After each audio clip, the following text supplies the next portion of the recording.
Hello friends, स्वागत है आप सबका आपके अपने चैनल वेद एकेडमी में। आज की वीडियो में हम 12th स्पेशल इंग्लिश लेसन 1 की स्टडी करने वाले हैं। आपने हमारा चैनल अभी तक सब्सक्राइब नहीं किया है तो यार चैनल सब्सक्राइब जरूर कर लें, ताकि जो भी न्यू अपकमिंग वीडियोस हैं उनके नोटिफिकेशन आप तक सबसे पहले पहुंच सके। इससे पहले कि मैं वीडियो स्टार्ट करूँ, आपसे एक छोटी सी रिक्वेस्ट है, आपको पेन और कॉपी साथ लेकर बैठना है, ताकि जो भी डिफिकल्ट वर्ड्स मैं आपको बताऊं आप मीनिंग उनकी नोट डाउन कर सकें। इससे आपको दो फायदे होने वाले हैं। पहला, आपकी वोकेबलरी काफ़ी ज़्यादा इंप्रूव हो जाएगी। सेकंड, आपको क्वेश्चन आंसर याद करने में प्रॉब्लम नहीं होगी। तो लेसन 1 है हमारा इन्वोकेशन, जो कि एक पोएम है। इन्वोकेशन का मतलब होता है बंधन, आह्वान या मंगलाचरण।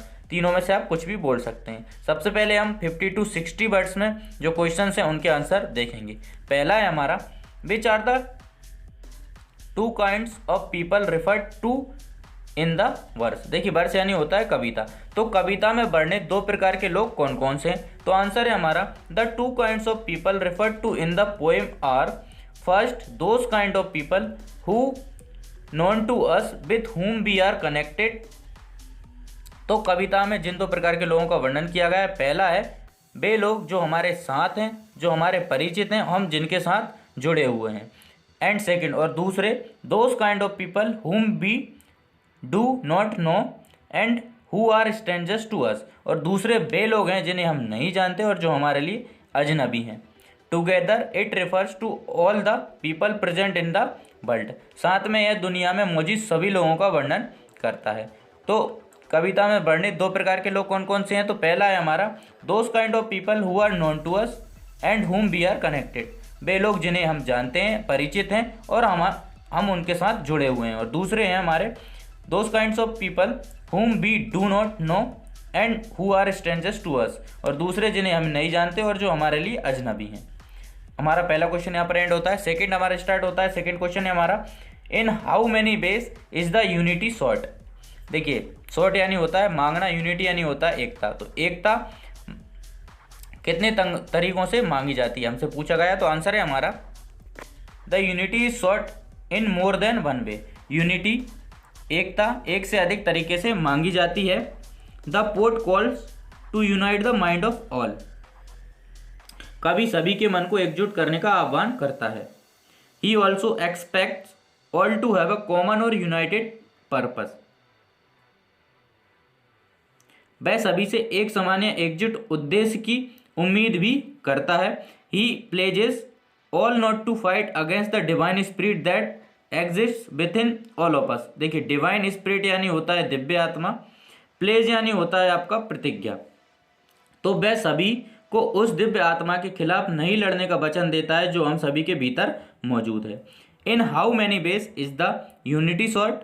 तो the unity is sought in more than one way. The poet calls to unite the mind of all. He also expects all to have a common और united purpose. He pledges all not to fight against the divine spirit that exists within all of us। Second question हमारा and होता है। अब हम देखते हैं third question. Third है हमारा, why does the speaker invoke the gods Ashwin's. कवि ने देवताओं के देवता अश्विन का आह्वान क्यों किया? तो अश्विन्स आर डुअल गॉड्स।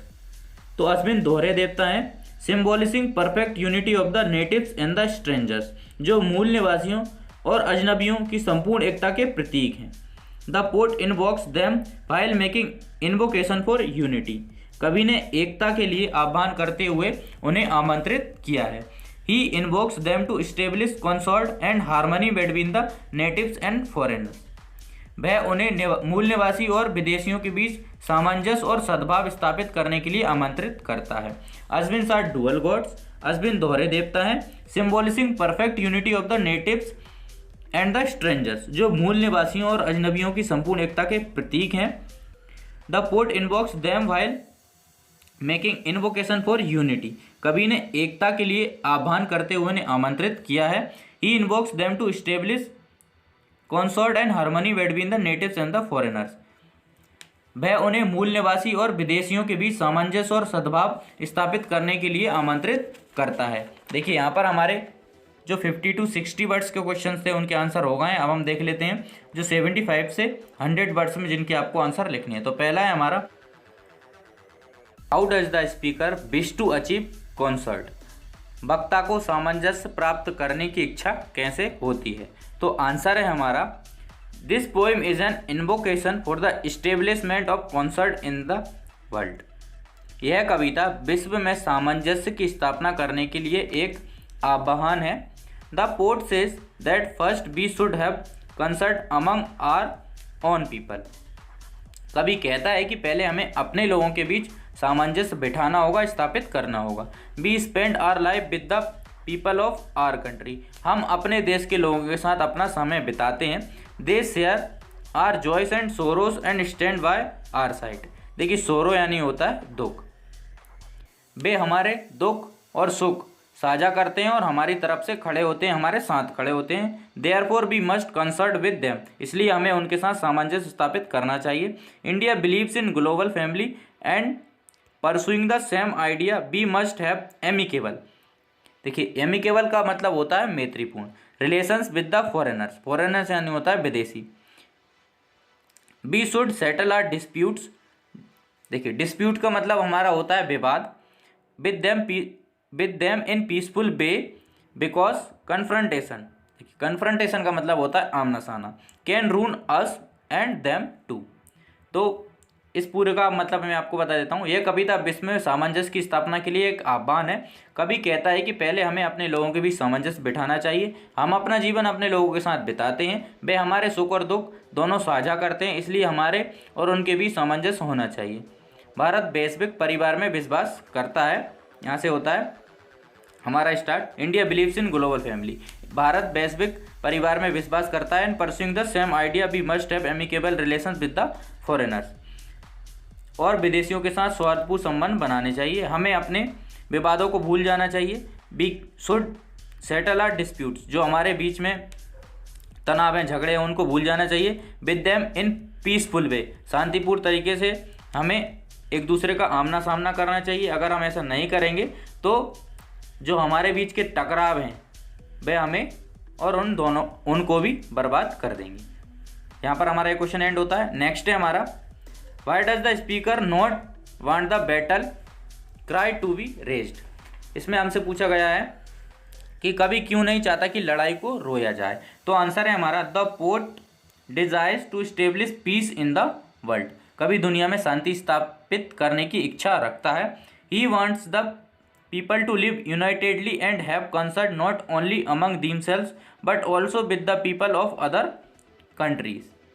वह चाहते हैं कि लोग एकजुट रहें और सामंजस्य न केवल आपस में बल्कि दूसरे देशों के लोगों के साथ भी रहे। He finds that battles are the main cause of all destruction. उनको लगता है कि जो लड़ाई झगड़े होते हैं वह विनाश का मुख्य कारण होते हैं। People suffer in huge numbers due to them. बहुत ज़्यादा संख्या में लोग इनसे पीड़ित होते हैं। Battles have complicated and existing problems and have raised many new problems. लड़ाई के मौजूदा समस्याओं को जटिल कर दिया है लड़ाई ने और नई नई समस्याओं को उठाया है। It फिल्स the life of people with misery. The war causes bounds to humanity, therefore the poet wants to resolve the differences in a peaceful way। यह लोगों के जीवन को दुख से भर देता है। युद्ध मानवता के लिए घाव का कारण बनता है, इसलिए कवि मतभेदों को शांतिपूर्ण तरीकों से सुलझाना चाहता है। Why does the speaker not want the battle cry to be raised? तो आंसर है हमारा, the poet desire to establish peace in the world। He wants the people to live unitedly and have concord not only among themselves but also with the people of other countries। He finds that battles are the main cause of all destruction। People suffer in huge numbers due to them। Battles have complicated the existing problems and have raised many new problems। It fills the life of the people with misery। The war causes bounds to humanity, therefore the poet wants to resolve the differences in a peaceful way।